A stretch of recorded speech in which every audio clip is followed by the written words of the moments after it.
Joachim Soetard, bonjour. Bonjour. Vous êtes le directeur de la communication et du marketing de l'Agence nationale service à la personne.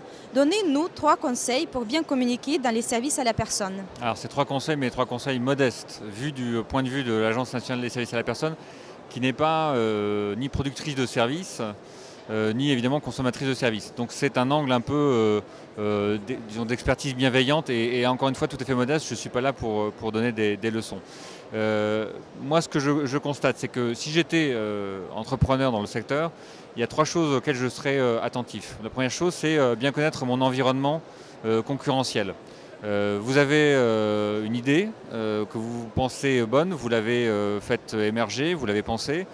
Maintenant, il faut la confronter à la réalité. La première des réalités, c'est votre environnement concurrentiel, c'est-à-dire qui sont les acteurs qui sont présents sur votre secteur et qui proposent des services relativement proches de ceux que vous allez proposer. Donc ça, c'est le premier élément.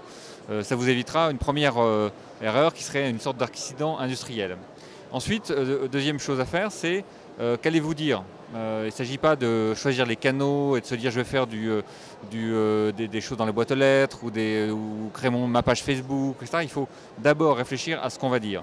Et dans les services à la personne, une communication vraiment efficace, c'est une communication qui va au-delà du fait de dire je propose de la proximité. Les services à la personne, c'est du lien social entre les gens, c'est utile. Tout ça, les gens le savent en fait. S'ils font appel à vous, c'est qu'ils savent déjà ça. Là où ils attendent, c'est justement sur des preuves associées à la notion de qualité, par exemple. Qu'est-ce qui fait que vous êtes meilleur ou différent des autres? Et donc vous devez faire ce travail sur le fond de ce que vous voulez dire avant même de réfléchir à la forme.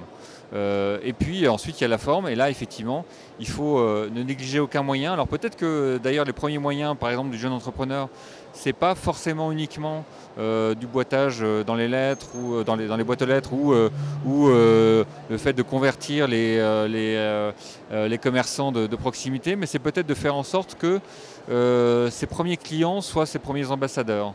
Et comme ça de fonctionner par capillarité de manière à agrandir son cercle et de bien aussi penser que le premier vecteur et ambassadeur de la qualité de la prestation, c'est d'abord le salarié.